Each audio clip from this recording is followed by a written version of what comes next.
If you ever want to take a boat on Lake Superior, 2 words for you. Edmund Fitzgerald. Now, this song is a story of a true historical event. Gordon Lightfoot's The Wreck of the Edmund Fitzgerald. It's about a freight boat back in the 70s that sank to the bottom of Lake Superior in a hurricane. So,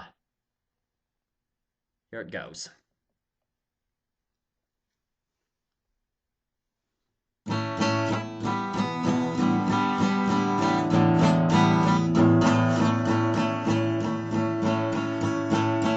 Legend lives on from the Chippewa down at the big lake they call Gitchagumi.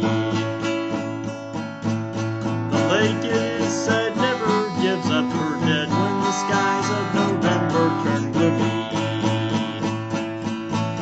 With a load of iron ore it weighs 6,000 tons more than the Edmund Fitzgerald weighed empty.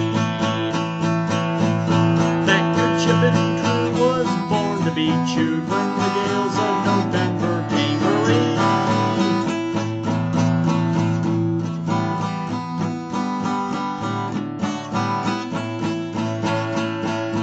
The ship was the pride of the American side, coming back from some mill in Wisconsin. As the big freighters go, it was bigger than most, with a crew and good captain well seasoned, concluding some terms with a couple of steel firms when they left fully loaded for Cleveland. And later that night when the ship's bell rang, would be the north wind they'd been feeling.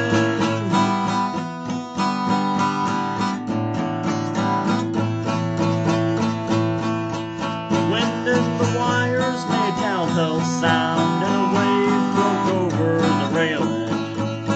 And every man knew, as the captain did too, 'twas the witch of November come stealing.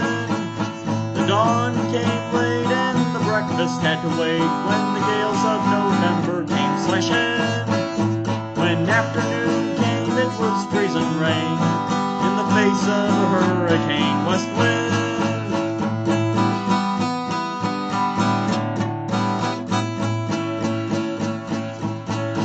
When supper time came, the old cook came on deck saying, "Fellas, it's too rough to feed ya." At 7 p.m. the main hatchway caved in. He said, "Fellas, it's been good to know ya." The captain wired in, he had water coming in, and the good ship and crew was in peril. And later that night, when its light went out of sight, came the wreck of the Edmund Fitzgerald.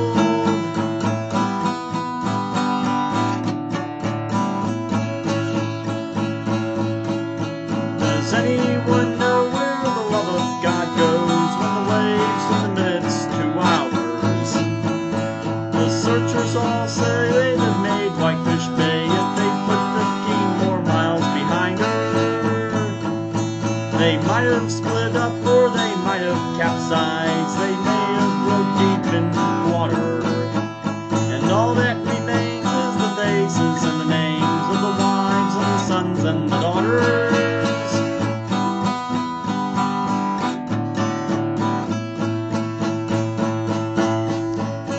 Lake Huron rolls, Superior sings in the rooms of her ice-water mansions. Old Michigan streams like a young man's dreams. The islands and bays are for sportsmen. And farther below, Lake Ontario takes in what Lake Erie can send her. And as the iron boats go, as the Marinols all know, as the gales of November remembered.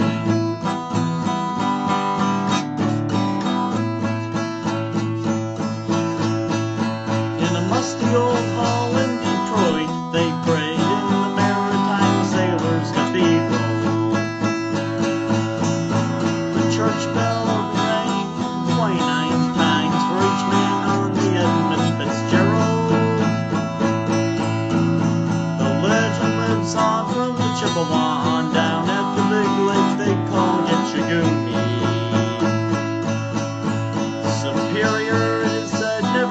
That's a